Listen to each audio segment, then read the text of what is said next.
Buenos días, estimada red. Es un gusto poder darles la bienvenida a este webinar donde vamos a estar hablando de riesgos culturales, especialmente de riesgos culturales orientados a la prevención y a entender esos comportamientos de nuestros equipos y cómo estos inciden directamente en un accidente o hasta en un contagio, ¿no? Es tan importante en estos momentos poder determinar cómo ayudar a cada trabajador, cómo entender qué dimensiones comportamentales lo pueden afectar, cómo nuestros programas pueden abordar esa dimensión, cómo pueden abordar ese comportamiento, corregirlo y poder predecir y prevenir estos comportamientos. Hemos visto en este año la importancia del comportamiento. Más allá de una vacuna o de una cuarentena, la realidad es que un comportamiento que no cumple un estándar como un lavado de manos ha traído graves problemas a compañías y a ciudades, a pueblos. Entonces, la cultura este año se expuso de una forma muy fuerte, ¿no? El lavado de las manos, el mantenimiento de una distancia, el uso de un barbijo, todos temas culturales que tienen que ver con la persona y su comportamiento frente a un riesgo. Así que de esto es lo que vamos a hablar hoy y nos encanta que puedan estar acompañándonos y vamos a compartir las buenas prácticas y todo nuestro conocimiento para hacer de este riesgo cultural una forma que podamos evaluar y podamos medir y podamos trabajar con nuestros equipos. Bienvenidos. Muy bien, siempre arrancamos por un contacto de seguridad. En este caso ustedes verán el contacto es palabras que personas de diferentes regiones de Latinoamérica han expresado, ¿no? Cuando me pregunta, bueno, una palabra, tu preocupación el día de hoy y futura, aparece la palabra con mayor peso, la palabra desafíos, ¿sí? Esta palabra que para todos es el año 2020, un desafío. Luego aparece economía, ¿verdad? Contagios, todas estas palabras que vivimos en el día a día, pero desafíos es la que más nos ha llevado y la que más cantidad de gente ha puesto como esa preocupación, ¿no? El desafío de estar en el 2020, el desafío del contagio, el desafío de la economía. Y esta palabra desafío, para mí y para mi equipo, la tenemos que tomar como algo positivo.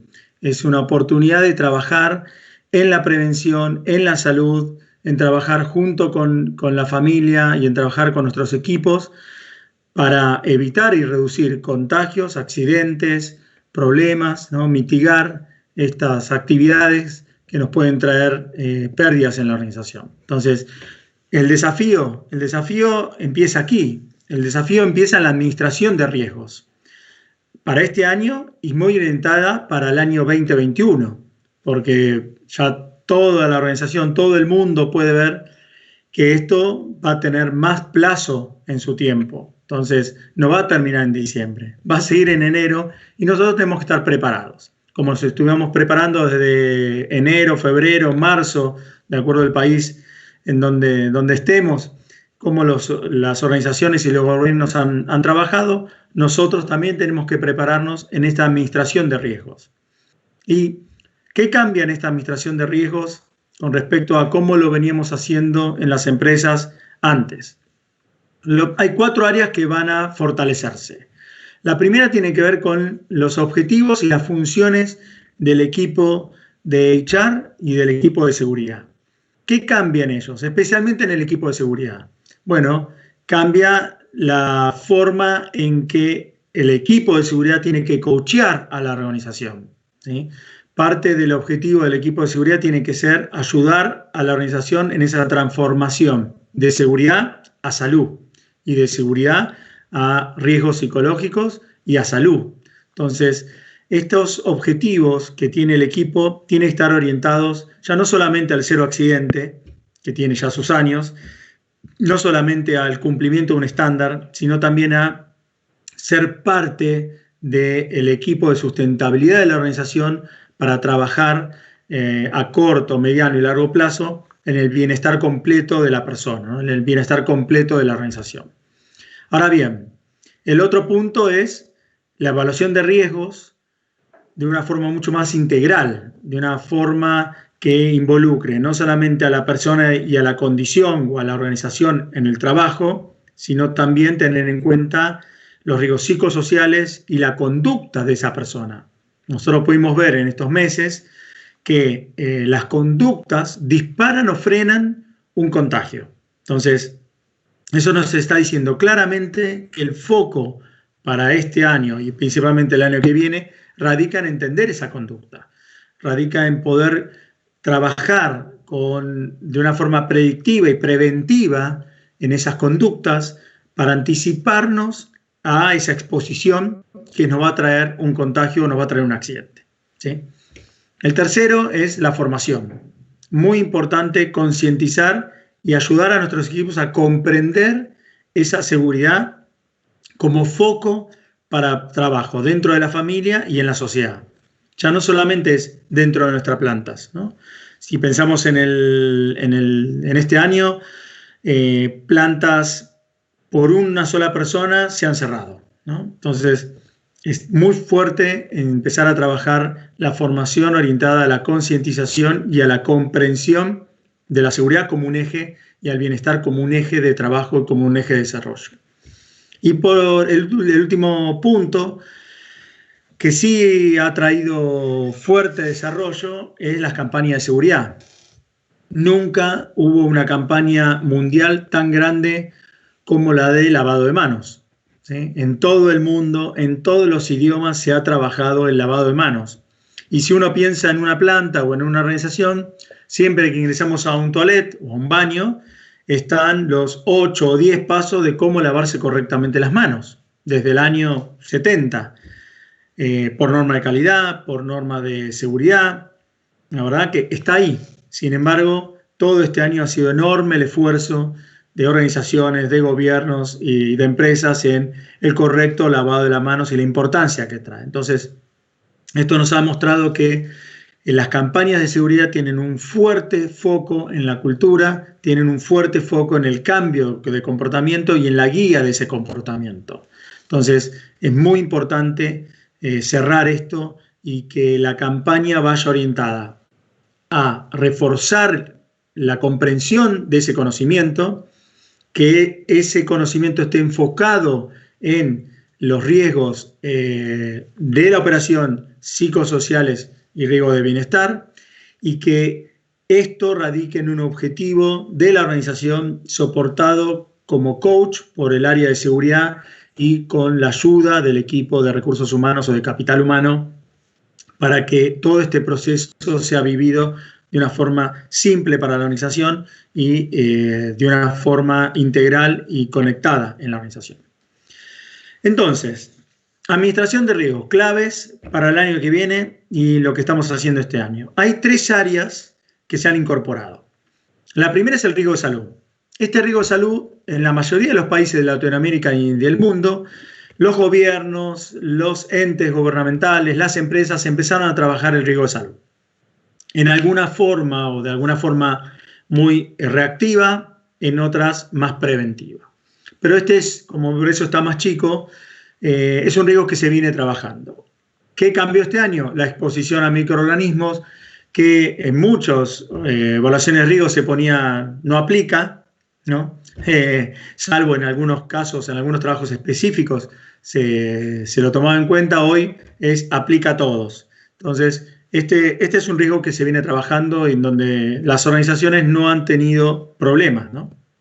Por eso muchas organizaciones se han adaptado muy rápido. Riesgo psicosocial y riesgo cultural es algo que no se venía trabajando a un modo de impacto en el cambio comportamental de las personas. Por tal razón, esto nos ha llevado a encontrar diferencias y a encontrar necesidades de ayuda. Entonces, dentro de los riesgos psicosociales hay 2 áreas claves, la interna y la externa. ¿Por qué? Porque pudimos observar que personas que se protegían y hasta excedían estándares dentro de la organización se contagian afuera y cuando reingresan a la planta hacen un contagio general. Entonces, ya no solamente tomar en cuenta el riesgo psicosocial de la persona, sino también tenemos que tomar en cuenta el riesgo de la persona en ese núcleo social en el cual se mueve, ¿no? Entonces, tenemos que buscar este entorno social crítico, próximo al empleado, y también debemos tener en cuenta llegar con nuestras acciones a ellos, ¿sí? Ahora bien, dentro de los psicosociales, entra el riesgo cultural. Muchas veces abordado en las organizaciones a través de las famosas auditorías de comportamiento, diálogos de seguridad, de alguna forma con estas frases y palabras de frustración, con palabras que a veces hasta al mismo empleado se le dificulta expresar, ¿no? Este riesgo cultural tiene que ver con entender patrones comportamentales y entender esos patrones personales que pueden incidir en un evento, que pueden incidir en un multiplicador, ¿sí? Yo puedo tener personas en zonas que se expongan a riesgos, pero también puedo tener y hallar personas que puedan ser embajadores de seguridad, personas que puedan llegar a impactar y ser multiplicadores en otros. Estos tres niveles de riesgo de salud en una forma menor, psicosocial, ya más orientado dentro y fuera de la organización, y el riesgo cultural, son claves para que nosotros podamos desarrollar nuestra estrategia, nuestro plan y nuestros programas de seguridad y de organización en los próximos meses y en el próximo año. Vamos a hablar un poco especialmente del riesgo cultural. ¿Por qué? Nosotros sabemos que el 80% de los accidentes laborales y contagios se deben a malas prácticas llevadas a cabo por los trabajadores. Esta es una regla del año 70, 80, donde depende de la empresa y depende del rubro, podemos tener 80, podemos tener 90, 75, pero en general nos dice que una masa enorme de los accidentes vienen por esos comportamientos o actos inseguros. Ahora bien, es verdad que una persona puede tener un acto inseguro, pero también es directamente relacionado, y es verdad que hay un líder que está ejerciendo una supervisión, y esa supervisión debería ser efectiva. Y esa supervisión efectiva tiene que ver con el trabajo del líder con la persona, entendiendo a la persona y entendiendo los rasgos comportamentales de esa persona, para poder ayudarlo y para poder guiarlo en esto. Entonces, ¿cómo podemos trabajar y de qué depende ese después? ¿De qué depende que logremos ese impacto? Entonces, para esto le queremos compartir este estudio que nosotros realizamos en empresas de consumo masivo, de más de 3.000 empleados. Entonces, nosotros decimos, hay un 80% de los accidentes se generan por comportamientos inseguros. Sí, es verdad. También podemos identificar que hay entre un 10 y un 25% de la población, ¿sí? Genera el 60 u 80% de las pérdidas, ¿no? Entonces yo tengo mi 100% de la población en diferentes estadios culturales, ¿sí? Supuestamente el 80%, ¿no?, viene por actos inseguros de este personal, pero también podemos observar que el 60% de esos costos, ¿sí?, o entre el 60 y el 70% de esos costos vienen por un grupo menor que, si lo identificamos, tanto lo que tiene que ver con los accidentes, los contagios, si los identificamos, podemos trabajar y podemos reducir esa exposición, podemos reducir ese riesgo cultural, lo cual nos permite impactar positivamente la organización, reduciendo costos y reduciendo eventos, ¿no?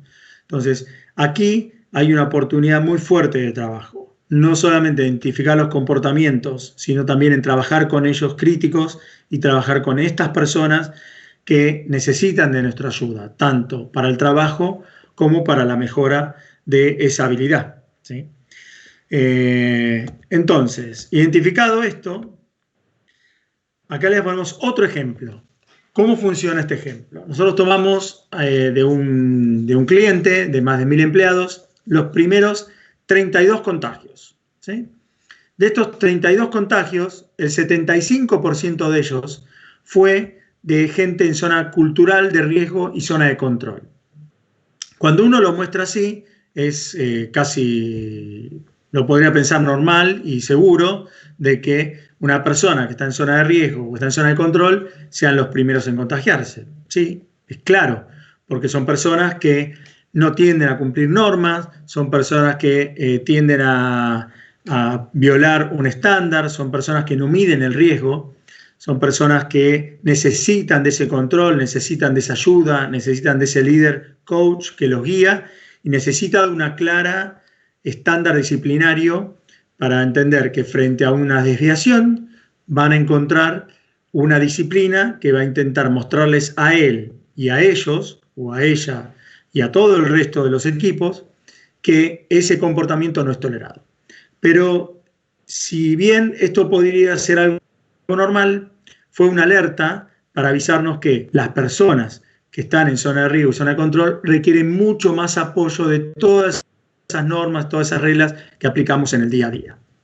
Entonces, ¿cómo podemos todavía profundizar más el entendimiento de estos comportamientos y cómo podemos utilizarlo para nosotros impactar positivamente? Mira, aquí les comparto 4 niveles, ¿no?, de estadios culturales. Estos niveles se pueden medir. Estos niveles nos permiten trabajar con las personas que están en zona de riesgo, zona de control, y que estas personas en zona independiente se vuelvan parte del trabajo, parte de esa fuerza muscular poderosa de multiplicadores de seguridad o embajadores de seguridad, ¿no? Entonces vamos a empezar a ver cómo se comporta cada uno de estos, ¿no?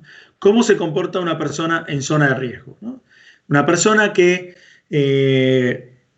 sin quererlo, siempre decimos, nadie se quiere accidentar, nadie quiere tener un contagio, pero son personas que incumplen una regla por algún objetivo, ¿no? Por este caso, tengo que hablar por celular, me tengo que bajar el barbijo, pero al bajar el barbijo implica exponerme a un riesgo muy grave, ¿no? No solamente caminar hablando es riesgoso, caminar hablando en una zona pública donde pueda haber otras personas que puedan generar ese contagio es muchísimo más grave.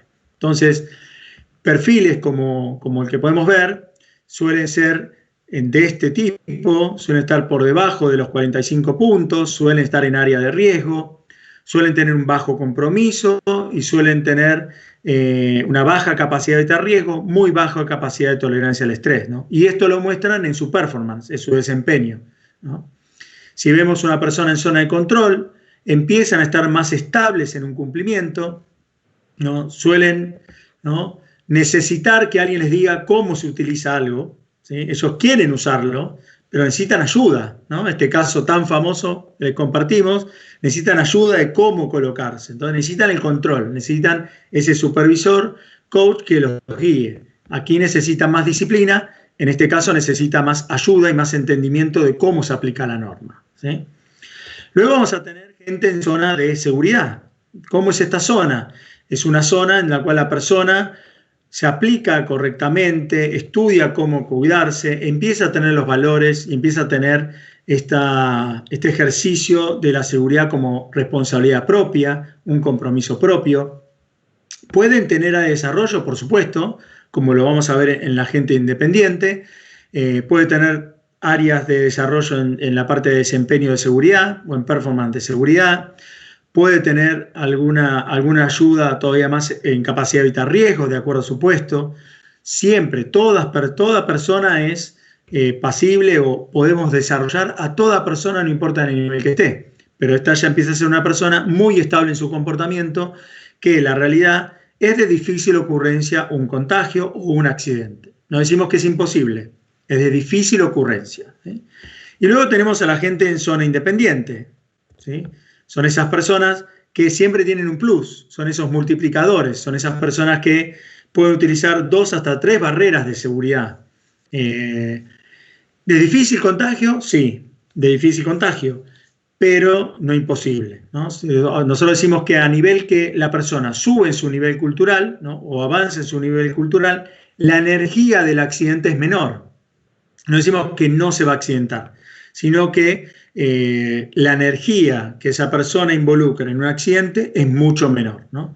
¿Por qué? Porque suele tener diferentes capas de seguridad, suele tener diferentes controles para evitar caer en esa situación, ¿no? Entonces, esta es una muestra gráfica que le compartimos para que podamos ver cómo el nivel cultural incide prácticamente en el accidente, en los contagios, y cómo, teniendo en cuenta esta información y qué áreas, ¿sí?, del comportamiento podemos trabajar, nos ayuda a orientar muchísimo mejor nuestros programas y nuestras estrategias, tanto de seguridad como de recursos humanos, como de operaciones, ¿no? Entonces, 3 áreas importantes que vamos a trabajar, ¿no? en este año y en el año que viene. El ambiente físico sustentable, hoy no hay dudas, ¿no? Hoy la verdad que uno, a lo mejor cuando uno está afuera en la calle o se mueve en diferentes puntos, nos toman la temperatura 3 o 4 veces por día, nos higienizamos las manos 300 o 400% más que en enero de este año. Si no es alcohol, es con jabón. Cantamos 2 veces el feliz cumpleaños, ¿no? O hasta, por ejemplo, hay dispositivos que ya nos indican cuándo es el momento de dejar lavarnos las manos. La verdad, esto avanzó muchísimo. Procesos saludables, hoy de la misma forma, las organizaciones están orientadas a entender el bienestar y muchísimo más preocupadas por la salud y el bienestar de cada uno de sus empleados y de sus grupos de trabajo. Y en donde tenemos una oportunidad de trabajo fuerte y de desarrollo es el comportamiento, ¿no? Entendiendo el comportamiento, porque como lo vimos, un solo comportamiento puede disparar el cierre de una planta, ¿no? El cierre de una ciudad, de un pueblo. Entonces, es muy importante trabajar y acompañar lo que estamos haciendo en nuestros procesos y en nuestros ambientes con el apoyo al cambio comportamental en nuestros equipos, ¿eh? Entonces, nosotros les mostramos 6 dimensiones de trabajo, cómo funcionan estas dimensiones o subdimensiones. Una parte tiene que ver con el comportamiento, lo que la persona muestra en piso, ¿no? La materialización, lo que él aprende de sus experiencias y experiencias de otros, que cambian él a partir de esto, y su conocimiento de seguridad. Esto tiene que ver con el comportamiento. Algo muy importante, si nosotros queremos trabajar en cultura, es cambiar el comportamiento y también trabajar la parte personal de la persona. ¿Cómo trabajamos esa parte personal? Con capacidad de evitar riesgos, si la persona puede discernir el bien del mal, ¿no? Este disco no protegido me puede lastimar a mí, puede lastimar a otros, debo protegerlo, ¿sí? Tolerancia al estrés, la aptitud de la persona de recibir estímulos y administrarlos, y nivel de compromiso y responsabilidad, como lo conocemos. Estos parámetros culturales, estas dimensiones comportamentales, son las que nos ayudan a nosotros a reorientar y a mejorar nuestros planes de capacitación, nuestros planes de trabajo, checklists, auditorías, nuestros diálogos de seguridad, nuestros coaching. Entonces, son importantes tener en cuenta para sinergizar nuestro trabajo también con el área de calidad, también con el área de operaciones o con el área de Lean Manufacturing, ¿no? O con logística, ¿no? También tan importante la distribución, ¿no? Han sido claves en este año junto con otros rubros. Entonces, esto nos permite orientarnos ahí. Entonces, ¿es posible identificar el riesgo potencial de esas personas, ese grado cultural? Sí es posible, ¿sí? Se pueden medir estas dimensiones, podemos trabajar con los grados culturales y reorientar muchísimo mejor nuestro programa y nuestra estrategia de seguridad y de salud y bienestar orientada a lo que cada persona necesita. El cambio cultural hoy empieza en entender lo que cada persona necesita y cómo nosotros podemos ayudarlos desde el liderazgo, desde la organización, ¿sí? ¿Qué beneficios trae trabajar de esta forma?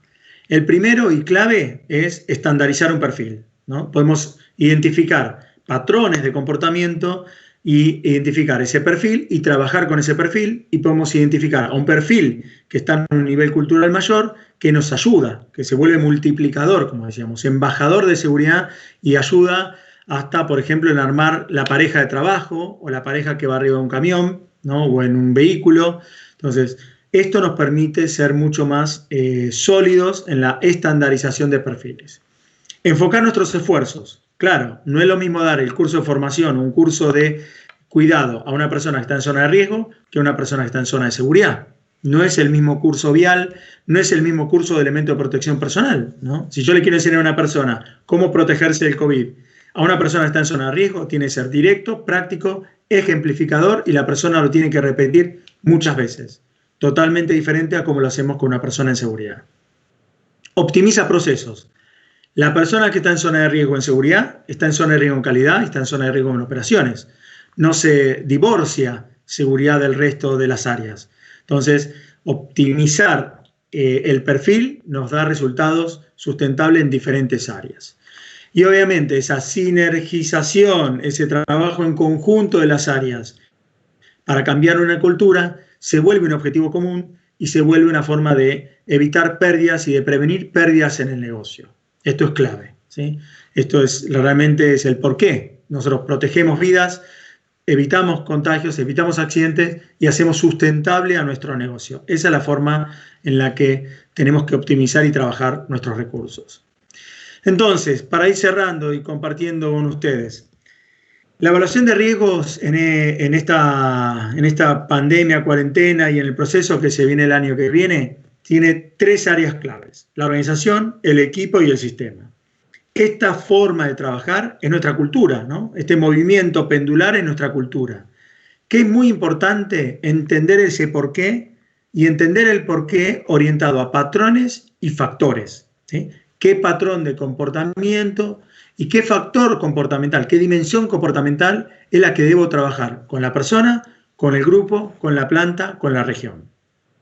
Esto es clave para poder llevar y entender esa administración como esa interacción, persona, grupo, organización, sistema, todos juntos en un balance que hoy más que nunca nos dio y nos mostró que ese balance es necesario y que ese balance puede ser evaluado, puede ser medido y que nosotros podemos ser parte de ese balance. Nuestro equipo, nuestro sistema es parte de ese balance, ¿no? Está dentro de la organización, está en la cultura de la persona, está en la cultura del sistema. Y aquí es donde los invitamos a pensar en esto, los invitamos a tomar en cuenta estas dimensiones comportamentales, a entender que la cultura individual y grupal es la que termina siendo el eje de desarrollo, ¿sí? ¿La gente está esperando una vacuna? Sí. ¿La gente está esperando una regla? Sí. Pero la realidad es que tenemos mucho para hacer en el trabajar y ayudarlos en este proceso cultural. Bueno, muy bien. Hemos podido compartir experiencias, conocimientos, buenas prácticas, esperando que estas puedan colaborar con ustedes en sus programas y en sus estrategias de seguridad. Así que quedamos en contacto. Nos encanta poder ayudarlos, nos encanta poder trabajar con ustedes en estos temas. Así que quedamos en contacto. Muchas gracias por su tiempo, gracias por estar ahí y por estar atentos y participar. Un saludo para todos. Muchas gracias.